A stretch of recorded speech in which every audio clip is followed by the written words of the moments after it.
کیا لے کر آئے، کیا چھوڑ کر آئے؟ کہا حضور گھر کے اندر جتنا مال تھا اس کو 2 حصوں کے اندر تقسیم کیا ہے،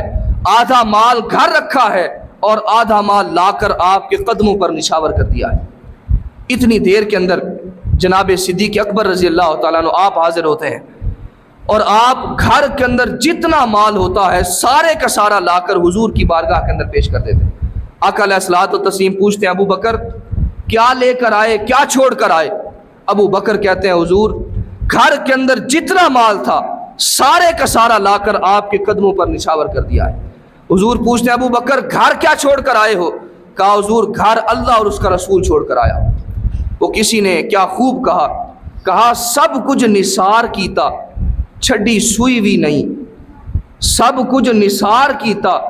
چھڈی سوئی بھی نہیں، اسلام نو جدوں پئی ضرورت صدیق دی۔ تو حضرت صدیق اکبر رضی اللہ تعالیٰ عنہ آپ اس انداز سے سارے کا سارا مال لا کر آقا علیہ الصلوۃ والتسلیم کی بارگاہ کے اندر نشاور کر دیتے ہیں۔ تو عزیز محترم صحابہ کرام کے اندر یہ جذبہ موجود تھا، اس آیت کی عملی تفسیر تھے فاستبقوا الخیرات۔ اللہ رب العزت فرماتا ہے نیکیوں کے اندر آگے بڑھو، تو ان کے اندر نیکیوں کے اندر آگے بڑھنے کا جذبہ موجود تھا۔ اگر ایک صحابی پورا قرآن مقدس اگر رات کو پڑھتا ہے تو دوسرا صحابی اس کو دیکھ کر کوشش کرتا ہے کہ میں قرآن مقدس بھی پڑھوں اور ساتھ نوافل کی صورت کے اندر اللہ کی بارگاہ کے اندر سجدے بھی پیش کروں۔ اسی طرح کوئی شخص اگر تھوڑی رقم اللہ کے راستہ کے اندر خرچ کرتا ہے تو دوسرا صحابی اس کو دیکھ کر اور بھی زیادہ اللہ کے راستہ کے اندر خیرات کرنے کی کوشش کرتا ہے۔ تو یہ نیکیوں کے اندر سبقت کرنے کی عملی مثال ہے۔ حاضرین محترم ہم نے بھی اس کو اپنی زندگی کے اندر شامل کرنا ہے۔ اور اسی طرح حاضرین محترم ایک صحابی رسول ان کا انتقال ہو جاتا ہے، اب ان کے گھر سے 2 ٹوکرے کھجوروں کے حضور علیہ الصلوۃ والتسلیم کی بارگاہ کے اندر بھیجے جاتے ہیں۔ حضور یہ ان کے ورثاء کی طرف سے 2 ٹوکرے بھیجے گئے ہیں، لہٰذا آپ ان کو صدقہ کر دیں، لوگوں کے اندر تقسیم فرما دیں۔ آقا علیہ الصلوۃ والتسلیم نے فرمایا، صحابہ کرام کو حکم دیا، فرمایا جس کو جتنی کھجوریں چاہیے یہاں سے لے لو۔ اب صحابہ کرام آتے گئے اور اپنی ضرورت کے مطابق ان ٹوکروں میں سے کھجوریں اٹھاتے گئے۔ اب کھجوریں ختم ہو گئیں لیکن ایک گلی سڑی کھجور باقی رہ گئی۔ ساری کھجوریں ختم ہو گئیں، ایک گلی سڑی کھجور وہاں پر موجود تھی، اس کو کسی بھی شخص نے نہیں اٹھایا۔ آقا علیہ الصلوۃ والتسلیم نے اس کھجور کو اٹھایا اور صحابہ کرام کو مخاطب کرتے ہوئے فرمایا صحابہ اگر یہ صحابی رسول اپنی زندگی کے اندر، میرے جملوں پر توجہ کیجئے گا، فرمایا کہ اگر یہ میرا صحابی اپنی زندگی کے اندر یہ گلی سڑی کھجور اگر ایک کھجور بھی اپنی زندگی کے اندر اپنے ہاتھوں سے خرچ کرتا، اپنے ہاتھوں سے اللہ کی بارگاہ کے اندر دیتا، صدقہ کرتا، اس کے راستہ کے اندر خیرات کرتا، اگر ایک گلی سڑی کھجور بھی دیتا تو فرمایا کہ اللہ رب العزت اس ایک گلی سڑی کھجور کا بھی ثواب ان 2 ٹوکروں سے بھی زیادہ عطا فرماتا۔ یہ جو 2 ٹوکرے اب مرنے کے بعد ان کے گھر کی طرف سے آئے ہیں، تو عزیز محترم سبق کیا ہے، میسج کیا ہے؟ اپنی زندگی کے اندر اللہ رب العزت نے جو مال دیا ہے اس مال میں سے اللہ کا بھی حصہ ہم مختص کریں، اپنی آمدن میں سے اللہ کا جو دیا ہوا مال ہے اس میں سے اللہ کی بارگاہ کے اندر بھی خرچ کرنے کے لیے اس میں سے اپنا حصہ اللہ کی بارگاہ کے اندر بھی پیش کریں۔ یقیناً اللہ کی بارگاہ کے اندر جو مال دیا جاتا ہے وہ کبھی بھی رائے گا نہیں جاتا، دنیا کے اندر بھی اللہ رب العزت اس کا اجر اور ثواب عطا فرماتا ہے اور اس کا صلہ عطا فرماتا ہے، اور کل قیامت کے دن بھی اللہ رب العزت اس کا صلہ عطا فرمائے گا۔ حدیث پاک کے اندر آتا ہے، آقا علیہ الصلوۃ والتسلیم نے فرمایا کہ ابن آدم کہتا ہے، آدم کا بیٹا کہتا ہے میرا مال میرا مال میرا مال۔ فرمایا اس کا مال وہ ہے جو اس نے کھایا اور اس کو فنا کر دیا، دوسرا مال وہ ہے جو اس نے پہنا اور بوسیدہ کر دیا، پرانا کر دیا، اور تیسرا مال وہ ہے جو اس نے صدقہ کر کے آگے محفوظ کر لیا ہے، صدقہ کر کے اللہ کے راستہ کے اندر خیرات کر کے اس نے اپنے لیے محفوظ کر لیا ہے اور آگے بھیج کر اللہ رب العزت کی بارگاہ کے اندر اپنا صلہ اور اجر اس نے کھڑا کر لیا ہے۔ حاضرین محترم اپنی زندگی کے اندر تھوڑا سا بھی اگر اللہ کی بارگاہ کے اندر دیا جائے، اللہ رب العزت اس کو پسند فرماتا ہے۔ تو آپ سے گزارش ہے کہ اپنی آمدن میں سے تھوڑا صحیح، زیادہ صحیح، جتنا حسب توفیق، حسب استطاعت، اپنی آمدن میں سے اللہ کی بارگاہ کے اندر خرچ کرنے کا بھی ایک ذوق پیدا کریں، اللہ کے راستہ کے اندر خیرات کرنے کا۔ یہ مسجد یہ بہت اچھا ذریعہ ہے، اس پر خرچ کریں، اس پر صرف کریں، اور اس کی ضروریات کا خیال رکھنا، اس کی دیکھ بھال کرنا اور اس کی لوازمات کا خیال رکھنا، یہ ہم سب کی ذمہ داری ہے۔ مسجد تو بنا دی شب بھر میں ایمان کی حرارت والوں نے، من اپنا پرانا پاپی تھا، برسوں سے نمازی بن نہ سکے۔ اس مسجد کو آباد کرنا، اس کے لوازمات کا خیال رکھنا اور اس کی ضروریات کا خیال رکھنا، یہ ہم سب کی ذمہ داری ہے۔ عزیز محترم، اللہ رب العزت ہی مدد فرماتا ہے اور یہ اس کا گھر ہے، چلانے والا وہی ہے، یہ نظام اس نے چلانا ہے، لیکن ہم سب کو اس نے وسیلہ بنایا ہے، ایک ذریعہ بنایا ہے۔ لہذا جس چیز کو جو اللہ رب العزت نے نوکری عطا فرمائی ہے، خدمت عطا فرمائی ہے، اس خدمت کو اپنے دل و جان سے تسلیم کرتے ہوئے اس کی بارگاہ کے اندر خرچ کرنے کی کوشش کیجیے، اور اس گھر کی خوبصورتی کے اندر، تزئین و آرائش کے اندر اور اس کی آسائشوں کے اندر، آرائشوں کے اندر اپنی آمدن میں سے ضرور ایک حصہ وقف کر کے اللہ کے راستہ کے اندر خرچ کرنے کا بھی ذوق پیدا کریں۔ شیخ سعدی رحمۃ اللہ تعالیٰ علیہ آپ فرماتے ہیں کہ میں نے زندگی کے اندر دو انسانوں کو کبھی بھی پریشان نہیں دیکھا۔ ایک شخص تو وہ ہے جس کو میں نے زندگی کے اندر ہمیشہ ہی پریشان دیکھا، تکلیف کے اندر دیکھا، مصیبت کے اندر دیکھا، وہ شخص جو لوگوں کو تکلیف دیتا ہے، لوگوں کو پریشان کرتا ہے۔ فرمایا میں نے اپنی زندگی کے اندر کبھی بھی اس کو سکھی نہیں دیکھا، خوشحال نہیں دیکھا۔ اور دوسرا شخص وہ ہے جو اپنی زندگی کے اندر مسجد بناتا ہے اور مسجد کی دیکھ بھال کرتا ہے، اس کی خوبصورتی کے اندر، اس کی آسائشوں کے اندر اور اس کی ضروریات، لوازمات کے اندر اپنی آمدن میں سے خرچ کرتا ہے۔ فرمایا میں نے کبھی بھی زندگی کے اندر مسجد کا خیال رکھنے والے کو کبھی بھی غریب نہیں دیکھا، کبھی بھی دکھی اور پریشان نہیں دیکھا۔ جو خلوص کے ساتھ مسجد کے ساتھ وابستہ ہوتا ہے اور مسجد کی ضروریات کا خیال کرتا ہے، لوازمات کا خیال رکھتا ہے۔ کسی شخص کی طرف آپ نظر نہ اٹھایا کریں،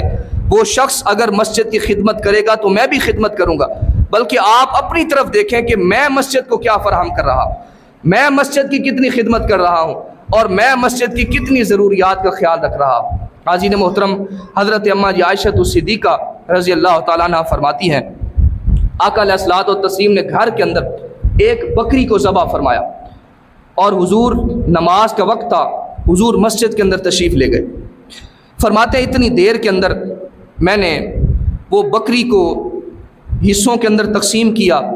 اور غرباء کے اندر، فقراء کے اندر، مساکین کے اندر اس بکری کے گوشت کو تقسیم فرما دیا۔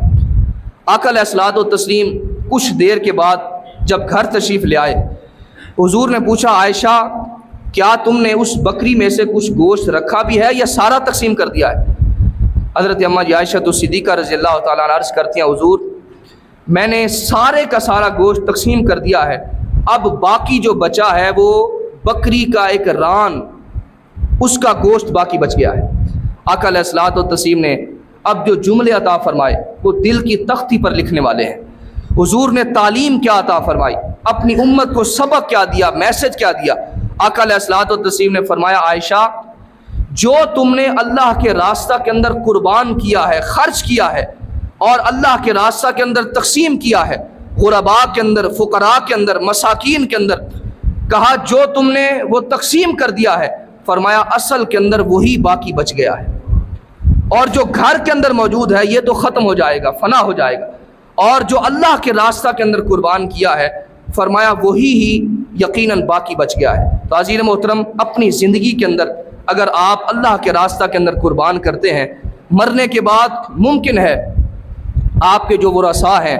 وہ آپ کے لیے ختم درود بھی کرتے ہیں کہ نہیں کرتے، آپ کے لیے فاتحہ بھی پڑھتے ہیں کہ نہیں پڑھتے، لیکن اپنی زندگی کے اندر اپنے مال میں سے اللہ کے راستہ کے اندر اگر آپ کچھ خرچ کر جاتے ہیں تو آپ یقیناً قبر بھی آپ کی اچھی ہو جائے گی اور آپ کی آخرت بھی اچھی ہو جائے گی۔ حاضرین محترم، ذرا اندازہ کیجئے، اسی طرح آقا علیہ الصلوۃ والتسلیم نے اہمیت عطا فرمائی اور لوگوں کی مدد کرنے کا حضور نے میسج عطا فرمایا، پیغام عطا فرمایا۔ قرآن مقدس کے اندر اللہ رب العزت فرماتا ہے ان احسنتم احسنتم لانفسکم، اگر تم بھلائی کرو گے تو یہ بھلائی تمہارے اپنے لیے فائدہ مند ہوگی۔ وَإِنْ أَسَأْتُمْ فَلَهَا، اور اگر تم برائی کرو گے تو یہ جو برائی ہے وہ تمہارے اپنے لیے وبال جان ہوگی، تمہارے اپنے لیے پریشانی کا باعث بنے گی۔ آقا علیہ الصلوۃ والتسلیم نے ارشاد فرمایا اگر میں خانہ کعبہ کا طواف بھی کر رہا ہوں، بیت اللہ کا طواف کر رہا ہوں، اور اگر اس دوران اگر کوئی شخص مجھے پکارے، کوئی ضرورت مند ہو، حاجت مند ہو، تو فرمایا کہ میں اس کی پہلے پریشانی کو دور کروں گا، پہلے اس کی ضرورت کو پورا کروں گا، اور پھر آ کر بیت اللہ کا طواف کروں گا۔ تو عزیز محترم، انسان درد دل کے واسطے پیدا کیا انسان کو، ورنہ طاعت کے لیے کم نہ تھے کرو بیاں۔ اللہ رب العزت کے فرشتے اس کی عبادت کے اندر لگے ہوئے ہیں۔ کوئی فرشتہ جب سے پیدا ہوا ہے سجدے کے اندر ہے، کوئی فرشتہ جب سے پیدا ہوا ہے رکوع کے اندر ہے، کوئی قیام کے اندر ہے، اس کی عبادت ہو رہی ہے۔ اللہ رب العزت ہم سے جو تقاضا کرتا ہے وہ آپس کے اندر محبت، پیار، احترام، خلوص اور دوسروں کی دیکھ بھال، ضرورتوں کا خیال کرنا، دیکھ بھال کا خیال کرنا، اور اللہ کے راستہ کے اندر خرچ کرنا۔ عزیز محترم، بابا اشفاق مرحوم زاویہ والے فرماتے ہیں کہ میرے پاس ایک نوجوان آیا اور اس نے آ کر کہا کہ مجھے بابا جی، مجھے پتہ چلا ہے کہ آپ زندگی آسان بنانے کا کوئی نسخہ دیتے ہیں، لہٰذا میں آپ کے پاس آیا ہوں، مجھے کوئی زندگی آسان بنانے کا کوئی نسخہ دے دیں، میری زندگی کامیابی سے ہمکنار ہو جائے، میں کامیاب ہو جاؤں، میری زندگی آسائشوں سے، آرائشوں سے بھرپور ہو جائے اور میری زندگی آسان ہو جائے۔ بابا اشفاق کہتے ہیں کہ میں زندگی آسان بنانے کا تو نسخہ نہیں دیتا، میں موت آسان بنانے کا نسخہ دیا کرتا ہوں۔ میں زندگی آسان بنانے کا نسخہ نہیں دیتا، میں موت آسان بنانے کا نسخہ دیا کرتا ہوں۔ وہ نوجوان کہتا ہے اچھا، مجھے زندگی آسان بنانے کا نسخہ نہیں دینا چاہتے تو موت ہی آسان بنانے کا نسخہ دے دیں۔ بابا اشفاق مرحوم، آپ نے کہا کہ موت کو اگر آسان بنانا ہے تو ایک ہی نسخہ، ایک ہی بات تمہیں کرتا ہوں، اگر موت کو آسان بنانا چاہتے ہو تو کسی بندے کی زندگی کو آسان بنا دو، کسی ایک شخص کی زندگی کو اگر تم آسان بنا دو گے، اللہ رب العزت تمہاری موت کو آسان بنا دے۔ اگر آپ کے پاس اتنا مال و دولت نہیں ہے کہ آپ بہت زیادہ لوگوں کی مدد کر سکیں، کم از کم ایک کسی شخص کی بھی اگر آپ زندگی کو آسان بنا دیتے ہیں، اس کی زندگی کو خوشیوں سے بھر دیتے ہیں، مالا مال کر دیتے ہیں، تو اللہ رب العزت آپ کی موت کو آسان بنا دے۔ عزیز محترم، حضرت عیسیٰ علیہ السلام، آپ کی بارگاہ کے اندر جبریل علیہ السلام حاضر ہوئے۔ حضرت عیسیٰ علیہ السلام نے جبریل علیہ السلام سے کہا جبریل، میں اللہ سے ملاقات کرنا چاہتا ہوں، اللہ سے ملنا چاہتا ہوں، اللہ کی بارگاہ کے اندر گزارش کرو اور میں اس کی زیارت سے مستفیض ہونا چاہتا ہوں۔ حضرت جبریل علیہ السلام نے کہا کہ ٹھیک ہے، میں اللہ کی بارگاہ کے اندر آپ کے اس پیغام کو پہنچا دوں گا۔ حتیٰ کہ 20 سال کا عرصہ گزر گیا، روایت کے اندر آتا ہے 20 سال کا عرصہ گزر گیا، اور پھر 20 سال کے بعد حضرت جبریل علیہ السلام دوبارہ حضرت عیسیٰ علیہ السلام کے پاس حاضر ہوتے ہیں۔ حضرت عیسیٰ علیہ السلام فرماتے ہیں جبریل، میں نے تمہیں ایک کام کہا تھا کہ میں اللہ سے ملاقات کرنا چاہتا ہوں، اور تم نے اللہ سے میری ملاقات ہی نہیں کروائی، اللہ سے میری جو ہے وہ ہم کلامی نہیں کروائی۔ حضرت عیسیٰ علیہ السلام آپ نے جب یہ گزارش کی تو جبریل علیہ السلام نے کہا اے اللہ کے نبی عیسیٰ علیہ السلام، اللہ رب العزت فرماتا ہے کہ میں 2 مرتبہ عیسیٰ علیہ السلام کے پاس گیا تھا، میں 2 مرتبہ عیسیٰ سے ملنے گیا تھا، مگر عیسیٰ نے مجھ سے ملنے کی کوشش ہی نہیں کی۔ عیسیٰ علیہ السلام حیران ہوئے، عرض کرتے ہیں جبریل، اللہ رب العزت میرے پاس آئے اور میری کیا اوقات اور میری کیا حیثیت کہ میں اللہ سے ملاقات نہ کروں؟ حضرت جبریل علیہ السلام آپ فرمانے لگے، اللہ رب العزت فرماتا ہے کہ ایک مرتبہ تم نیند اور جاگنے کی کشمکش کے اندر تھے، نہ تو تم مکمل سوئے تھے نہ مکمل جاگ رہے تھے، درمیانی کیفیت تھی، اور اسی دوران ایک شخص تمہارے دروازے پر آیا تھا، دستک دے کر وہ سائل مانگنے والا تھا، اس نے کہا تھا کہ میں ضرورت مند ہوں، میں حاجت مند ہوں، میری مدد کر دو، میں غریب ہوں، میں بھوکا ہوں، مجھے کچھ کھلا دو۔ اگر تم اس وقت اس کی مدد کر دیتے تو یقیناً تم مجھے وہاں پر پا لیتے۔ کہا عیسیٰ اگر تم اس کی مدد کر دیتے تو مجھے تم وہاں پر پا لیتے، اور فرمایا دوسری مرتبہ میں تجھے تب ملنے کے لیے آیا جب تیرے محلے کے اندر ایک شخص بیمار تھا اور وہ بیماری کے عالم کے اندر تھا، اگر تم اس کی عیادت کرنے کے لیے چلے جاتے تو تم مجھے وہاں پر پا لیتے۔ حاضرین محترم، جب سے سنا ہے اب آدمی کچھ اور ہماری نظر میں ہے، جب سے سنا ہے یار لباس بشر میں ہے۔ وہ رب کئی کئی رنگوں کے اندر، کئی کئی روپ کے اندر اللہ رب العزت آزمائش کے سامان انسانوں کے لیے فراہم کرتا ہے، کبھی مانگنے والے کی صورت کے اندر، کبھی کسی مددگار کی صورت کے اندر اللہ رب العزت انسانوں کی آزمائش کرتا ہے، امتحان لیا کرتا ہے۔ حدیث پاک کے اندر آتا ہے کل قیامت کے دن اللہ رب العزت انسان کو اپنے سامنے کھڑا کرے گا اور فرمائے گا اے ابن آدم، میں بیمار تھا اور تو نے میری عیادت ہی نہیں کی، بیمار پرسی نہیں کی اور تو نے میرے دیکھ بھال نہیں کی، میرا حال حوال ہی نہ پوچھا۔ بندہ کہے گا مولا تو رب العالمین ہے، بیماری سے پاک ہے، تکلیف سے پاک ہے، بے نیاز ہے اور تو محتاج بھی نہیں ہے، لہٰذا تو کب بیمار تھا اور میں تیری کب عیادت کرتا؟ اللہ رب العزت فرمائے گا میرے بندے، تیرے علاقہ کے اندر، تیری بستی کے اندر فلاں شخص بیمار تھا اور اگر تو اس کا حال احوال پوچھ لیتا، اس کی بیماری کی خیریت دریافت کر لیتا اور اس کی تکلیف کو دور کرنے کے لیے کوئی مدد کر دیتا تو فرمایا بیماری اس کی دور کرتا، مدد اس کی کرتا، فرمایا تو مجھے وہاں پر پا لیتا۔ اور پھر اللہ رب العزت فرمائے گا میرے بندے، میں بھوکا تھا، تو نے مجھے کھانا ہی نہیں کھلایا۔ بندہ کہے گا مولا تو بھوک سے پاک ہے اور کھانے پینے سے پاک ہے، لہٰذا تو کب بھوکا تھا اور میں تیری کب جو ہے وہ بھوک پیاس کو بجھاتا، کب میں تیری مدد کرتا؟ اللہ رب العزت فرمائے گا میرے بندے، فلاں علاقہ کے اندر جب ایک شخص تیرے پاس آیا تھا اور اس نے آ کر کہا تھا میں بھوکا ہوں، میں پیاسا ہوں، مجھے کھانا کھلا دو، مجھے پانی پلا دو، اگر تم اس کی مدد کر دیتے، اس کو کھانا کھلا دیتے، اس کی پیاس بجھا دیتے، اس کی ضرورتوں کو پورا کر دیتے تو فرمایا تم مجھے وہاں پر پا لیتے۔ تو عزیز محترم، اللہ رب العزت انسان کی آزمائش کرتا ہے۔ اگر انسان کسی کے لیے کسی کی زندگی آسان بناتا ہے تو بابا اشفاق کے بقول کہا اگر تم کسی ایک شخص کی بھی زندگی کو آسان بنا دو گے، اللہ رب العزت تمہاری موت کو آسان بنا دے گا۔ اگر انسان کسی کی تکلیف، اگر کسی کے لیے تکلیف پیدا کرتا ہے، کسی کے لیے پریشانیاں مشکلات کھڑی کرتا ہے، اللہ رب العزت اس کو سزا کیا دیتا ہے۔ اب دیکھیے محمود غزنوی کا دور ہے، محمود غزنوی رحمۃ اللہ تعالی علیہ، آپ کا ایک برادر ان لا تھا جس کا نام بہلول تھا۔ آپ نے اسے فرمایا کہ بازار کے اندر جاؤ، میری رعایا کے اندر جا کر قصاب جو لوگ ہیں، کسائی جو لوگ ہیں، ان کے حال احوال دریافت کر کے آؤ۔ عزیز محترم، بادشاہ نے کہا اگر کوئی شخص کم تولتا ہو تو میں تمہیں حکم دیتا ہوں کہ اس کو گرفتار کر کے میرے پاس لے آنا۔ اگر کوئی شخص ڈنڈی مارتا ہو، فراڈ کرتا ہو تو اس کو گرفتار کر کے میرے پاس لے آنا۔ اب بہلول وہاں پر بازار کے اندر جاتے ہیں، ایک قصاب کے پاس جاتے ہیں، کسائی کے پاس جاتے ہیں، وہ کم تولتا ہے، وہ کم تولتا ہے اور بہلول اس سے اس کا حال احوال پوچھتے ہیں، بتاؤ تمہارا کیا حال ہے، گزر اوقات کیسے چل رہا ہے، تمہاری زندگی کیسے بسر ہو رہی ہے۔ وہ شخص اپنی پریشانیوں کا ذکر کرتا ہے، اپنی تکلیفوں کا ذکر کرتا ہے، اپنی مصیبتوں کا ذکر کرتا ہے، کہتا ہے جتنا کماتا ہوں پتہ ہی نہیں چلتا کہاں پر خرچ ہو جاتا ہے اور میرے رزق کے اندر برکت نہیں ہے، کثرت تو ہے لیکن برکت نہیں ہے، بیماری پر خرچ ہو جاتا ہے، تکلیف پر خرچ ہو جاتا ہے۔ بہلول